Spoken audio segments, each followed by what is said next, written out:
Al-Hikma Foundation inayo furaha ya kuarifu na kualika wananchi wote wa mkoa wa Dar es Salaam na maeneo ya jirani katika zoezi la tohara sunna kwa watoto wa kiume. Sasa ni rasmi ile ahadi ya Al-Hikma Foundation walioitangaza. Tutawafanyia sunna watoto wa kiume 1000. Takbir!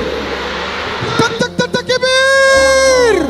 Katika uwanja wa Benjamin Mkapa, siku ya mashindano makubwa ya mabara yote ulimwenguni inatimizwa, na wewe mwana Dar es Salaam ndiyo mtimizaji mwenyewe. Kumbuka, zoezi hili ni bure kabisa na litaendeshwa kwa ushirikiano mkubwa na serikali pamoja na taasisi ya wataalamu wa afya wa Islam ya The Sunshine Muslim Volunteers SMV katika vituo mbalimbali vya serikali kama ifuatavyo. Shughuli hii ya tunu itaanza rasmi tarehe 26 mwezi wa 4 mwaka huu 2025 katika kituo cha afya cha Yombo. Tarehe 27 mwezi wa 4 2025 tutakuwa katika kituo cha afya cha Buza, na tarehe 3 mwezi wa 5 mwaka huu 2025 zahanati ya Tandika. Tarehe 4 mwezi wa 5 2025 zahanati ya Charambe. Tarehe 10 mwezi wa 5 katika zahanati ya Mbagala Kuu, na tarehe 11 mwezi wa 5 tutakuwa katika kituo cha afya cha Kijichi. Tarehe 17 mwezi wa 5 2025 tutakuwa zahanati ya Tuongoma, na tarehe 18 mwezi wa 5 zahanati ya Mikwambe. Tarehe 24 mwezi wa 5 zahanati ya Chamazi. Tarehe 25 mwezi wa 5 kituo cha afya cha Mbande. Tutatoka Temeke tutaelekea Ilala. Tarehe 14 mwezi wa 6 2025 Buguruni kituo cha afya. Tarehe 15 mwezi wa 6 2025 zahanati ya Vingunguti. Tarehe 21 mwezi wa 6 2025 tutakuwa katika zahanati ya Kiwalani, na tarehe 22 mwezi wa 6 2025 huduma itatolewa katika kituo cha afya cha Segerea. Tarehe 28 mwezi wa 6 tutakuwa katika kituo cha afya Kinyerezi, na tarehe 29 mwezi wa 6 tutakuwa katika zahanati ya Kitunda. Tarehe 5 mwezi wa 7 2025 katika hospitali ya Kivule, na tarehe 6 mwezi wa 7 2025 katika kituo cha afya cha Majohe. Tarehe 12 mwezi wa 7 2025 tutakuwa katika kituo cha afya cha Pugu Kajiungeni. Tarehe 13 mwezi wa 7 2025 katika kituo cha afya cha Chanika, na tarehe 19 mwezi wa 7 2025 kituo cha afya cha Zingiziwa. Ratiba yetu itahitimishwa rasmi tarehe 20 mwezi wa 7 2025 katika zahanati ya Msongola. Ewe mzazi au mlezi, muandikishe mwanao sasa katika kituo kilichotajwa kilicho karibu nawe ili asaidiwe. Kumbuka, zoezi letu hili ni bure na halibagui mtu kwa dini yake wala kabila lake.